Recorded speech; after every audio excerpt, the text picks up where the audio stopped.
بسم اللہ الرحمن الرحیم فصلی اللہ تعالی علی سیدنا محمد وآلہ وصحبہ اجمعین۔ بزرگوں کے اقوال میں سے ایک قول یہ ہے، بڑا بہترین اور عمدہ۔ وہ فرماتے ہیں کہ علم، دولت اور عزت یہ تینوں آپس میں دوست تھے، یہ ایک دوسرے سے جدا ہونے لگے، تینوں دوست یعنی علم، دولت اور عزت۔ تو علم نے کہا کہ مجھے کبھی بھی تم لوگوں کو تلاش کرنے کی ضرورت پڑے تو مجھے مدارس میں، درس گاہوں میں، یونیورسٹیوں میں تلاش کرنا، میں وہاں مل جاؤں گا۔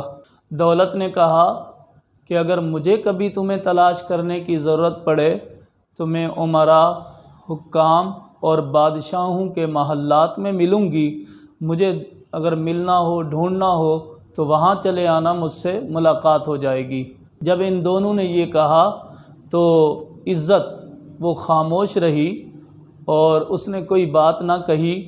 تو علم اور دولت نے عزت سے کہا کہ تم خاموش ہو، تمہارے خاموش ہونے کی وجہ کیا ہے؟ تم بھی تو بتاؤ، تم کہاں ملو گی؟ تو عزت کہنے لگی، ٹھنڈی آہ بھرتے ہوئے کہنے لگی کہ میں جب ایک دفعہ کسی سے جدا ہو جاتی ہوں تو پھر ملتی نہیں ہوں۔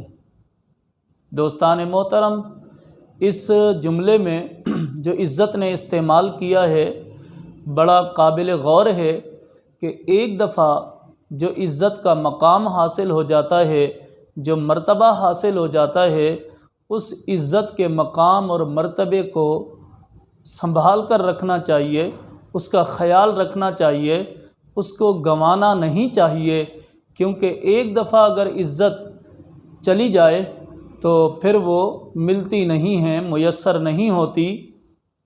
اور دوسری بات، عزت اللہ تعالیٰ کی نعمتوں میں سے ایک نعمت ہے۔ یہ عزت انسان کو، جس انسان کو میسر ہے، جن وسائل سے میسر ہے، تو ان وسائل کو بھی اور عزت کو بھی احترام کے ساتھ انسان کو سنبھال کے رکھنا چاہیے، اپنا مقام و مرتبے کا لحاظ رکھنا چاہیے۔ انسان کے نفس کی ایک عزت ہے، ایک تکریم ہے۔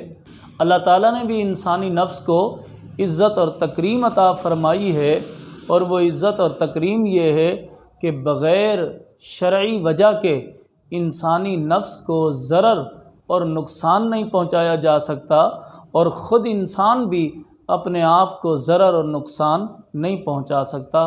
خلاصہ کلام یہ ہے کہ علم بھی حاصل کیا جا سکتا ہے، مل سکتا ہے، دولت بھی حاصل کی جا سکتی ہے، مل سکتی ہے، لیکن عزت اگر ایک دفعہ چلی جائے، انسان گنوا دے تو پھر نہیں ملتی۔